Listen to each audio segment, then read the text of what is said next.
Hello everyone, welcome back to our YouTube channel MTG college. मेरा नाम है आदर्श और मैं आपका स्वागत करता हूँ इस बेहतरीन सी वीडियो में।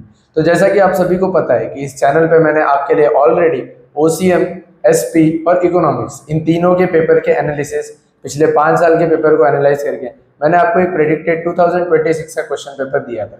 तो जैसा कि आप सभी को पता है वो हमारे कुछ 3 थियरी सब्जेक्ट्स, तो उनके जो क्वेश्चंस होते हैं वो अलग अलग होते हैं या फिर उनके सीक्वेंस ऊपर नीचे हो सकते हैं। बट आज मैं बात कर रहा हूँ आपके लिए बीके के चैप्टर्स की। आज हम बात करने वाले specially BK, that is book keeping and accounting. इस पर्टिकुलर सब्जेक्ट में पेपर पैटर्न आपका सिमिलर ही आता है। इसमें क्या जानना है सर? इसमें ज़्यादा कुछ जानना नहीं है स्टूडेंट्स। मैं आपके साथ इस वीडियो में बस इतना शेयर करने वाला हूँ कौन से क्वेश्चन में कौन सा क्वेश्चन आता है, कौन से क्वेश्चन नंबर में किस लेसन से क्वेश्चन बनता है, उस क्वेश्चन का कितना मार्क्स है और वो क्वेश्चन कितने टाइम में कंप्लीट हो जाना चाहिए, सो दैट 180 मिनट्स में यानी कि 3 घंटे में आपका पेपर पूरी तरीके से कंप्लीट हो जाए। Students, let me tell you, BK का पेपर कंप्लीट करना ये बहुत बड़ा चैलेंजिंग टास्क होता है, क्योंकि काफ़ी बच्चे सोच के जाते हैं कि 6 ही तो क्वेश्चन आएंगे, 6 क्वेश्चन 180 मिनट में आराम से होते हैं। बट ये बहुत हार्ड है स्टूडेंट्स, ठीक है? कोई दिक्कत नहीं, मैं आपके साथ कुछ ऐसा टाइम मैनेजमेंट शेयर करने वाला हूँ जिसको देखने के बाद, जिसको फॉलो करने के बाद आप देखोगे कि एग्जाम में आपका समय से पहले अकाउंट्स खत्म हो चुका होगा। Clear students? तो फटाफट से देरी न करते हुए इस वीडियो को शुरू करते हैं। इस वीडियो को शुरू करने के पहले मैं आपसे एक छोटी सी रिक्वेस्ट करना चाहूँगा कि अगर चैनल को सब्सक्राइब नहीं किया है, वीडियो को लाइक नहीं किया, तो प्लीज़ चैनल को सब्सक्राइब करिए, वीडियो को लाइक करिए, क्योंकि मेरे वीडियो देखने वाले मोस्ट ऑफ द 50% व्यूअर्स ने अभी तक चैनल को सब्सक्राइब नहीं किया। तो अगर आपने ये नहीं किया है, प्लीज़ सब्सक्राइब बटन को हिट करें, बेल आइकन को ऑल पे सेट कर ले, इससे हमें भी एक मोटिवेशन मिलता है। ठीक है, चलिए शुरू करते हैं अपना मेन कोर्स इस पूरी वीडियो का, that is BK and account का 100 आउट ऑफ 100 मार्क्स लाने का स्ट्रैटेजी क्या होने वाला। अब बीके एक ऐसा सब्जेक्ट है स्टूडेंट जिसमें 100 आउट ऑफ 100 इजीली स्कोर किया जा सकता है। ये थियरी जितना नहीं हार्ड नहीं होता, या फिर कह सकते हैं थियरी जितना इसमें भरना नहीं होता है, मतलब अलग अलग ग्रामेटिकल मिस्टेक या फिर स्पेलिंग मिस्टेक के मार्क्स नहीं करते। तो 100 आउट ऑफ 100 इसमें पॉसिबल होता है, बट इसके लिए सर्टेन कंडीशंस आती है। जैसे 100 में से 20 मार्क्स जो होता है स्टूडेंट्स, वो कॉलेज द्वारा प्रोवाइड किया जाता है। अब 20 मार्क्स अगर आपके कॉलेज ने दिया है तो आप 100 स्कोर कर सकते हैं इजीली, बट अगर उन्होंने आपको 20 की जगह थोड़ा भी नीचे कर दिया होगा, या फिर मैं मानता हूँ उन्होंने अगर आपको 19 या 18 दे दिया होगा, तो इस केस में आप 100 स्कोर नहीं कर सकते। ठीक है, तो कॉलेज का एक बहुत बड़ा रोल है। और मैं अज्यूम कर रहा हूँ, क्या है, ये तो प्रैक्टिकलिटी है कि मोस्ट ऑफ द कॉलेज जो होते हैं वो 20 आउट ऑफ 20 मार्क्स देते हैं। ठीक है स्टूडेंट्स, तो अब हम बात करने वाले बचे हुए 80 मार्क्स की। अब बचे हुए जो 80 मार्क्स है ये तो मेरे हाथ में है। अब इन 80 मार्क्स में से आउट ऑफ 80 कैसे स्कोर करना है मैं आपको इस वीडियो में बताने वाला हूँ। बच्चों का इस साल पर्टिकुलरली इस साल काफ़ी कंसर्न आ रहा है कि सर पेपर पैटर्न चेंज होने वाला है। न्यू पेपर पैटर्न, तो मैं आपको बता दूं न्यू पेपर पैटर्न नाम की कोई भी चीज़ नहीं स्टूडेंट्स। ये paper pattern as it is follow हो रहा था, बट एक छोटा सा कंडीशन लगाया था गवर्नमेंट ने कि 2022 से 2025 तक ऐसा बोला गया था, जो कोविड का बैच होगा, कोविड के बैच के लिए थोड़ा सा पेपर सिंप्लीफाई करके दिया गया था उनके लिए, और वहाँ से 25 तक paper pattern as it is follow हुआ है। तो हमें ऐसा लग रहा था कि वो 4 साल के पेपर को एनालाइज करने के बाद हमें ऐसा लग रहा था कि यही पेपर पैटर्न है, but let me tell you students, वो पेपर पैटर्न नहीं है। पेपर पैटर्न थोड़ा सा डिफरेंट है, वो बस उन 4 साल के लिए था। अब मैं ये नहीं कह रहा कि इस साल पेपर पैटर्न चेंज होगा या फिर इस साल भी सेम पेपर पैटर्न आएगा। होप फॉर द बेस्ट, अगर सेम ही पेपर पैटर्न आता है तो हमारे लिए प्लस पॉइंट है, क्योंकि हमने स्टडी तो पूरे साल इसी अकॉर्डिंग किया है।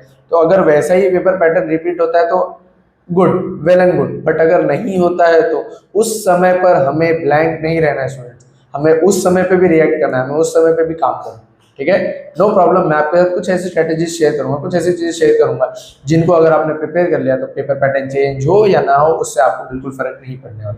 ठीक है, चलिए फटाफट मूव ऑन करते हैं। अब हमारा ये टारगेट है कि हमें out of 80 out of 80 score करना है। ठीक है स्टूडेंट्स, तो चलिए फटाफट से अपन बढ़ते हैं अपने क्वेश्चन नंबर पे। अब यहाँ पे आप देख सकते हैं आपके सामने एक टेबल बना हुआ है। इस टेबल में बेसिकली सीरियल नंबर, कौन सा क्वेश्चन नंबर, पर्टिकुलर्स, उस क्वेश्चन में क्या पूछा जाता है, मार्क्स कितने कैरी करता है वो क्वेश्चन, और टाइम कितना लगना चाहिए उसके लिए बेसिकली। क्लियर? तो जैसा कि आपको पता है कि टोटल 7 क्वेश्चन आते हैं अकाउंट्स में, टोटल 7 क्वेश्चन पूछे जाते हैं। 7 में से सबसे पहला जो क्वेश्चन पूछा जाता है स्टूडेंट्स वो आता है ऑब्जेक्टिव्स का। ऑब्जेक्टिव जैसा कि हमारे सारे सब्जेक्ट में कॉमर्स में होते हैं, इसमें भी ऑब्जेक्टिव्स टोटल 20 मार्क्स के आते हैं। कितने मार्क्स के? 20 मार्क्स के। अब बच्चा 20 मार्क्स का ऑब्जेक्टिव, ये तो चेंज नहीं हो रहा कहीं पे, ये कहीं पर भी चेंज नहीं हो रहा है, तो तेरे 20 में से 20 मार्क्स कंफर्म हो जाने चाहिए। जब आप 80 मार्क्स का पेपर लिखने जा रहे हैं, 80 में से तो मैंने अभी 20 आपको बता दिया है, फिर 20 तो ऑब्जेक्टिव्स ही आने वाले। ऑब्जेक्टिव्स 99.99% टेक्सचुअली ऑब्जेक्टिव आने वाले, लिमिटेड ऑब्जेक्टिव्स दिए हुए हैं, आपने अगर वो कर लिए तो 20 में से 20 मार्क्स आपका कंफर्म हो जाता है। तो इसी के साथ आप देख सकते हैं कि 80 - 20 अगर मैं करता हूँ तो मेरे को साफ तौर पे दिख रहा है कि यहाँ पे मेरे को 60 मार्क्स का पेपर सॉल्व करना बाकी है। कितने मार्क्स का स्टूडेंट? 60। अब 20 मार्क्स का टेंशन हट गया सर पे से। 20 मार्क्स का टेंशन हटाने के बाद अब 60 मार्क्स का हम लोग एनालिसिस करेंगे कि 60 मार्क्स का पेपर हम कैसे कर सकते हैं वगैरह। चलिए, 60 मार्क्स के पेपर के लिए सबसे पहला हमें जो दूसरा क्वेश्चन देखने मिलता है, दैट इज एडमिशन और रिटायरमेंट। मैं दूसरे क्वेश्चन को छोड़ता हूँ स्टूडेंट्स, पहले मैं क्वेश्चन नंबर 6 पे आता हूँ। हम फिर बात करेंगे कि क्वेश्चन नंबर 2, क्वेश्चन नंबर 3 की। क्वेश्चन नंबर 1 के बाद जो मोस्ट ऑफ द बच्चे करते हैं वो क्वेश्चन नंबर 6 होता है। और हाँ, एक चीज मैं बताना आपको भूल गया था कि क्वेश्चन नंबर के सीक्वेंस, क्वेश्चन के सीक्वेंस आप चेंज कर सकते हैं। अकाउंट्स एक ऐसा सब्जेक्ट है, इसको लिखते टाइम आप क्वेश्चन के सीक्वेंस को चेंज कर सकते हैं, क्योंकि बहुत से बच्चों को ऐसा होता है कि वो फाइनल अकाउंट्स और एमपीओ की इतनी प्रैक्टिस करके जाते हैं कि क्वेश्चन नंबर 6 और क्वेश्चन नंबर 7 उनको बहुत आसानी से आ जाता है, या फिर उनको देख के लगता है कि बहुत ईजी है, मैं आराम से कर सकता हूँ। तो अगर इजी है तो क्वेश्चन नंबर 1 को कंप्लीट करते ही तुरंत क्वेश्चन नंबर 6 या क्वेश्चन नंबर 7 जो आपको ज्यादा इजी लग रहा है, प्रेफरेबली आप उस पर जंप कर सकते हैं। क्लियर है स्टूडेंट्स? क्वेश्चन का सीक्वेंस चेंज करना बीके के लिए अलाउड होता है। The only thing you need is question number लिखना। नीट एंड क्लीन तरीके से क्वेश्चन नंबर को लिखिएगा। अगर आपने क्वेश्चन नंबर 7 लिख करके एनपीओ सॉल्व किया हुआ है तो स्टूडेंट्स 12 क्या, आपको 1 मार्क्स भी नहीं मिलेंगे। क्लियर? तो अगर आप क्वेश्चन के सीक्वेंस को चेंज कर रहे हैं तो सबसे मेन चीज होनी चाहिए, आपको question number neat and clean तरीके से लिखना है। क्लियर? चलिए आगे बढ़ते हैं। Question number 6, that is NPO that also carries 12 marks. 12 marks के लिए आता है क्वेश्चन। लिमिटेड क्वेश्चन है, ज्यादा हार्ड कुछ होता नहीं है। एनपीओ बहुत से बच्चे लोग के दिमाग में है कि एनपीओ बहुत हार्ड होता है, एनपीओ बहुत हार्ड होता है, बट स्टूडेंट्स एनपीओ हार्ड नहीं होता है। रियलिटी तो यही है, एनपीओ बिल्कुल भी हार्ड नहीं होता है। एनपीओ में सिर्फ आपको 2 एडजस्टमेंट जानने की जरूरत है, एक सब्सक्रिप्शन का, सेकंड आपको वो जो स्टॉक वगैरह का आता है, purchase opening stock plus purchase less consume closing stock. तो अगर आपको डाउट है तो आप कमेंट सेक्शन में लिख सकते हैं, मैं आपको आपके लिए उसके लिए एक सेपरेट वीडियो भी बना दूंगा। अगर आपको उस चीज में डाउट आता है एनपीओ में सब्सक्रिप्शन के एंट्रीज में, या फिर आपको डाउट आता है स्टॉक के एंट्रीज में, तो बिंदास कमेंट में लिख दीजिएगा, मैं आपके लिए एक नई वीडियो लेकर के हाजिर हो जाऊंगा।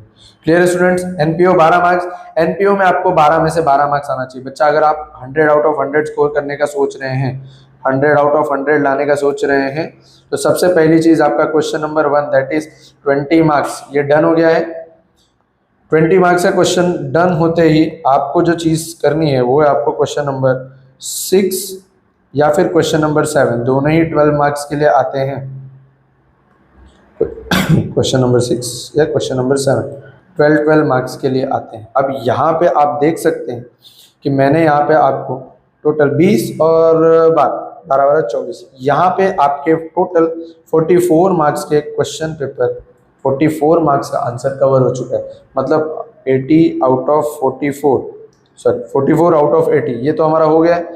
बचे 36 मार्क्स। अब ये 36 मार्क्स बहुत ही ईजी होते हैं स्टूडेंट्स, ठीक है? फाइनल अकाउंट पे आते हैं 12 मार्क्स के लिए। अब बच्चे का मेन डाउट है या फिर बहुत से टीचर्स ने बच्चे लोग को भ्रम में रखा है कि ऐसा ऐसा ही होता है। देखिए स्टूडेंट्स, हम शुरू से पढ़ते आ रहे हैं, साल की शुरुआत से हमने पढ़ा है। क्वेश्चन नंबर 2 में जो चीज़ें पूछी जाती है वो होती हैं, हमारे सभी के टीचर्स ने यही सिखाया होगा। क्वेश्चन नंबर 2 में पहला एडमिशन का क्वेश्चन आता है और उसके ऑप्शन में रिटायरमेंट का क्वेश्चन आता है। But let me tell you a fact students, ये कभी भी कंपलसरी था ही नहीं। बोर्ड ने कभी ये कहा ही नहीं था कि एडमिशन के ऑप्शन में हमेशा रिटायरमेंट ही आएगा। ये तो जस्ट कोविड बैच के बच्चों के लिए बनाया गया था, थोड़ा पेपर को सिंपल करने के लिए, बट वही पैटर्न अगले 4 साल तक फॉलो हो गया। अब हम गारंटी नहीं दे सकते ना कि इस साल भी सेम पेपर पैटर्न ही फॉलो होगा, क्या पता चेंजेस आ जाए। गवर्नमेंट ने कभी ये नहीं कहा कि क्वेश्चन नंबर 2 में हमेशा एडमिशन के बदले में रिटायरमेंट ही देखने मिलेगा। हो सकता है एडमिशन के बदले में आपको डिसोल्यूशन देखने मिल जाए, हो सकता है। ऐसी कोई भी फिक्स चीज नहीं है कि एडमिशन के बदले में हमेशा रिटायरमेंट ही देखने मिलेगा। एडमिशन के बदले में हमें डिसोल्यूशन का बिल्स ऑफ एक्सचेंज भी देखने मिल सकता है स्टूडेंट्स। तो यहाँ पे मैं डिसोल्यूशन या बिल्स ऑफ एक्सचेंज भी कर आ सकता है यहाँ पे। क्लियर? अब यहाँ क्वेश्चन नंबर 3 में आपको दिख रहा होगा, दैट इज क्वेश्चन नंबर 3 में डिसोल्यूशन और बिल्स ऑफ एक्सचेंज। हमने तो शुरू से यही पढ़ा है सर कि क्वेश्चन नंबर 3 में डिसोल्यूशन और बिल्स ऑफ एक्सचेंज आते हैं, बट बच्चा ऐसा नहीं होता। इसमें आपको बदले में एडमिशन या फिर रिटायरमेंट भी पूछा जा सकता है। तो बेसिकली ये जो क्वेश्चन नंबर 2 और क्वेश्चन नंबर 3 है, ये इन 4 क्वेश्चन के कॉम्बिनेशन में से किसी भी क्वेश्चन का बन सकता है। कहीं पर भी ये नहीं लिखा गया है कि एडमिशन के बदले में सिर्फ और सिर्फ रिटायरमेंट ही आएगा। एडमिशन के बदले में डिसोल्यूशन भी आ सकता है, एडमिशन के बदले में बिल्स ऑफ एक्सचेंज भी आ सकता है, एडमिशन के बदले में रिटायरमेंट भी आ सकता है। क्लियर है स्टूडेंट्स? तो डरने की कोई बात है क्या? डरने की कोई भी बात नहीं है। इसमें से जैसे कि मैं आपको बता दूं कि इसमें से 3 ऐसे चैप्टर है जो कि बहुत ही सिंपल है। अब मैं अज्यूम करके चल रहा हूँ जो बच्चे ने साल भर से पढ़ाई की होगी उसने एडमिशन तो कंफर्म किया होगा, एडमिशन नहीं किया होगा, रिटायरमेंट तो कंफर्म किया होगा। रिटायरमेंट तो इतना ज्यादा इजी है, गिन के 5 इलस्ट्रेशन है और 5 प्रैक्टिकल प्रॉब्लम है, समथिंग 5-6 इलस्ट्रेशन है और 5-6 प्रैक्टिकल प्रॉब्लम है। तो 11-12 लिमिटेड क्वेश्चन है। बच्चा रिटायरमेंट में आउट ऑफ स्कोर करता है, 10 में से 10 मार्क्स मिलते हैं। रिटायरमेंट आपने पढ़ा होगा। डिसोल्यूशन बहुत ही सिंपल चैप्टर है। सभी के स्कूल्स में, कॉलेजेस में, ट्यूशंस में, कोचिंग में, हर जगह डिसोल्यूशन सिखाया ही होगा कंपलसरी। डिसोल्यूशन बहुत ही सिंपल होता है स्टूडेंट्स, टेंशन मत लीजिए। सेकंड नेक्स्ट चीज जो आती है वो आती है एडमिशन। मैं आपको पर्सनली सजेस्ट करूंगा कि आपको इन 3 चैप्टर के साथ जाना चाहिए। हालांकि कुछ बच्चों को बिल्स ऑफ एक्सचेंज भी इजी लग सकता है, बिल्स ऑफ एक्सचेंज हार्ड नहीं होता, बिल्स ऑफ एक्सचेंज लेंदी होता है, थोड़ा सा लेंदी होता है, उसमें जनरल एंट्रीज आती है बस। ठीक है स्टूडेंट्स? तो टेंशन लेने की कोई भी जरूरत नहीं। आपको इन 4 में से कोई भी 3 लेसन को अच्छे से प्रिपेयर करके रखना है। अगर आपको चाहिए कि इसके IMP क्वेश्चंस भी दूं मैं, तो आपको इस चैनल के या फिर इस वीडियो के डिस्क्रिप्शन में आपको हमारे इंस्टाग्राम हैंडल का लिंक मिल जाएगा। वहां पर आप आकर के डायरेक्ट DM में मुझसे इंपॉर्टेंट क्वेश्चन डिमांड कर सकते हैं। मैं आपको इंपॉर्टेंट क्वेश्चन डायरेक्ट मैं हमारे चैनल के हैंडल से ही भेज दूंगा, टेंशन मत लीजिए। Clear students? तो ये 4 में से आप कोई भी 3 अटेम्प्ट कर सकते हैं। आपको जो इजी लगता है आप वो करिए, मैं आपको कुछ नहीं कह रहा। चलिए आगे बढ़ते हैं हम लोग, आगे बढ़ते हैं। हम देखते हैं यहाँ पे कि एडमिशन रिटायरमेंट ये आता है टोटल 10 मार्क्स के लिए, क्वेश्चन नंबर 2। क्वेश्चन नंबर 3 आता है टोटल 10 मार्क्स के लिए। क्लियर? यहाँ पे हो गया 20 मार्क्स और बच्चे का। यहाँ पे हमने अभी 44 मार्क्स कवर किए थे, अब हमने और 20 मार्क्स कवर कर लिए, दैट इज 36 में से 20 हो गया। और अब हमारे पास बचा है टोटल 16 मार्क्स का क्वेश्चन। 16 मार्क्स का क्वेश्चन स्टूडेंट्स, ये बताने के पहले भी मेरे को आपको अजीब सा लग रहा है, ये बहुत ज़्यादा इजी होता है क्वेश्चन। जो 16 मार्क्स से बचे क्वेश्चन है बहुत ज़्यादा ही सिंपल होता है। आई रिपीट, बहुत ज़्यादा सिंपल, जिसमें कि आपको सबसे पहले देखने के लिए मिलेगा इश्यू ऑफ शेयर्स। चिंदी चैप्टर है, बहुत ज़्यादा ईजी है। गिन चुन के आपको शायद 7 प्रैक्टिकल प्रॉब्लम्स है, इलास्ट्रेशन थोड़े ज़्यादा है आई नो, बट उसमें टाइप्स भी अलग अलग है। जैसे आपको दिखेगा issue of share at discount, issue of share at premium, calls and arrears, four feature वगैरह वगैरह, उसमें टाइप्स बहुत सारे। बट आपको प्रैक्टिकल प्रॉब्लम ही जाए, मेरा सजेशन होगा कि प्रैक्टिकल प्रॉब्लम से जाइए। 6 या 7 क्वेश्चन में आपका पूरा issue of shares easily cover हो जाएगा। इशू ऑफ शेयर बिल्कुल भी हार्ड नहीं होता students. Clear? Issue of share हो गया आपका, टोटल आएगा 8 मार्क्स के लिए। इसको हम लोग कंपनी अकाउंट्स भी कहते हैं। कितने मार्क्स के लिए पूछा जाता है? 8 मार्क्स के लिए। 8 आउट ऑफ 8 लाना बहुत ही इजी होता है स्टूडेंट्स। यहाँ पर इश्यू ऑफ शेयर के अगर मैं बात करूँ, इश्यू ऑफ शेयर के ऑप्शन में बोलते हैं कंप्यूटर इन अकाउंटिंग आता है। कंप्यूटर इन अकाउंटिंग है तो वो भी बहुत इजी, कोई दिक्कत नहीं है स्टूडेंट्स, वो भी बहुत ज्यादा इजी है। बट वो क्या है, एक थियोरेटिकल चैप्टर है, तो उसमें क्या होता है ना कि हमारे मार्क्स कटने के चांसेस हो जाते हैं। तो मैं आपको बोलूंगा कि प्रेफर करो इश्यू ऑफ शेयर को कंप्लीट करो। Clear students? हालांकि इन 4 में से सेम चीजें रिपीट होंगी, इन चारों क्वेश्चन में से आपको कोई भी 3 क्वेश्चन अच्छे से करके जाना है। क्लियर? तो मैं आपको सजेस्ट करूंगा, अगर आपका थियरी पार्ट ओके है तो आप इशू ऑफ शेयर कर लीजिए, कंप्यूटर इन अकाउंटिंग कर लीजिए। नेक्स्ट डेथ ऑफ पार्टनर, बहुत सिंपल, 5 इलस्ट्रेशन के सम, 5 प्रैक्टिकल प्रॉब्लम के सम, इजीली खत्म होता है। डेथ ऑफ पार्टनर, तो ये क्वेश्चन नंबर 4 में ये दो क्वेश्चन नंबर 4 में सॉरी क्वेश्चन नंबर 4 में आपके हो गए ये दो, क्वेश्चन नंबर 5 में आपका हो गया डेथ। अब चाहे तो कोई बच्चा एनालिसिस ऑफ फाइनेंशियल स्टेटमेंट कर सकता है। देखिए स्टूडेंट्स, ये भी ज़्यादा हार्ड नहीं होता, रेशियो एनालिसिस आता है, सिंपल ही होता है, कुछ हार्ड नहीं होता इसमें भी। 8 मार्क्स ये भी कवर हो गए बच्चा। अब आपको दिख रहा है कि 16 मार्क्स भी हमने कवर कर लिए, मतलब यहाँ पे हमने टोटल 80 मार्क्स का पेपर पूरी तरीके से कवर कर लिया है। क्या कहा मैंने? हमने यहाँ पे टोटल 80 मार्क्स का पेपर पूरी तरीके से कवर कर लिया है। जैसा कि आप देख सकते हैं यहाँ पे टोटल सीरियल नंबर, यहाँ पे आप देख सकते हैं सीरियल नंबर, यहाँ पे आपको दिखेगा पर्टिकुलर, यहाँ पे आपको मार्क्स दिख रहे हैं और यहाँ पे टाइम रिक्वायरमेंट। अब टाइम रिक्वायरमेंट मैं आपको फटाक से बता देता हूँ। ऑब्जेक्टिव्स के लिए आपको मैक्सिमम टाइम जो लगना चाहिए स्टूडेंट्स वो होना चाहिए 15 मिनट। 15 मिनट से ज़्यादा ऊपर मत ली जाइए इसे। बात करते हैं सेकंड क्वेश्चन की, तो कुछ बच्चों को फाइनल अकाउंट इजी लग सकता है, कुछ बच्चों को एनपीओ इजी लग सकता है। तो बच्चे बच्चे पे डिपेंड करता है। अगर आपको एनपीओ इजी लगता है तो एनपीओ करिए। 20 मिनट से ज्यादा नहीं देना एनपीओ को। एनपीओ ज्यादा लंबा नहीं होता, लेंदी नहीं होता, 20 मिनट्स में इजीली कवर होता है। तो 20 मिनट से ज्यादा आपको देना नहीं है। फाइनल अकाउंट्स आप 30 मिनट तक एक्सटेंड कर सकते हैं। मुझे भी पता है, आपको भी पता है कि final accounts is a very big deal. ये टैली करना ही सबसे ज्यादा डिफिकल्ट टास्क माना जाता है। तो आप इसको बिंदास 30 मिनट दीजिए, कोई भी दिक्कत नहीं है। यहाँ पे आप देख सकते हैं कि इसी के साथ 1 घंटे 5 मिनट में मैंने टोटल 44 मार्क्स का पेपर अटेम्प्ट कर लिया है। 1 घंटे 5 मिनट। स्टिल अभी भी मेरे पास 1 घंटे 55 मिनट पड़े हुए हैं। No problem. अब हम बढ़ेंगे सीधा हमारे क्वेश्चन नंबर 2 पे। Admission, retirement, dissolution, bills of exchange, कुछ भी आने दो students. 20 minute is more than enough for this question. Same 20 minutes इस क्वेश्चन को करने के लिए 15 to 20 minutes. Death of partner या फिर एनालिसिस बोल दो 15 टू 20 मिनट्स। Clear students? यहाँ पे आपको 15 टू 20 यहाँ पे ऑटोमेटिकली कैलकुलेट हो जा रहा है। I am sorry.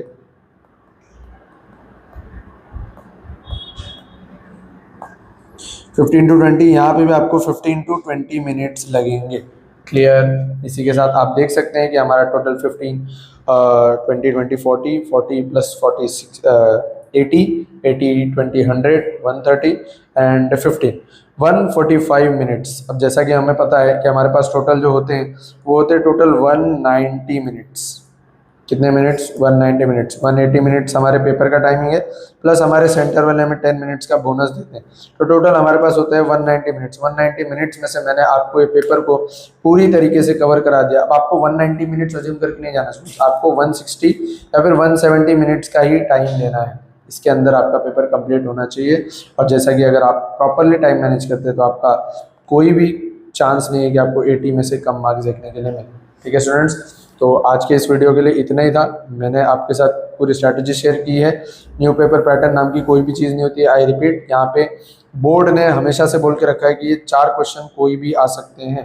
तो कोई भी न्यू पेपर पैटर्न नाम की चीज़ नहीं है। डरने की कोई भी ज़रूरत नहीं है। बिंदास जाइए, जो क्वेश्चन आपको आता है बिंदास अटेम्प्ट करिए, बिल्कुल डरिए मत। वहाँ जाकर के पैनिक होना सबसे बड़ी गलती होती है। क्लियर? एडजस्टमेंट को प्रॉपरली पढ़िए, एडजस्टमेंट के दोनों इफेक्ट दीजिए। बीके का पेपर आपके लिए बहुत इजी जाने वाला है। आई विश हर एक बच्चे का बीके में 80 आउट ऑफ 80 है। ठीक है स्टूडेंट्स? तो आज के वीडियो के लिए सिर्फ इतना ही। मैं जानता हूँ वीडियो थोड़ी लंबी हो गई है, बट काफ़ी सारी चीज़ें हमने इसमें डिस्कस की है। तो आज के इस वीडियो के लिए इतना ही। मैं आपसे मिलता हूँ नई वीडियो में। तब तक के लिए thank you. Keep learning, keep growing, और हाँ, चैनल को सब्सक्राइब कर लेना याद से।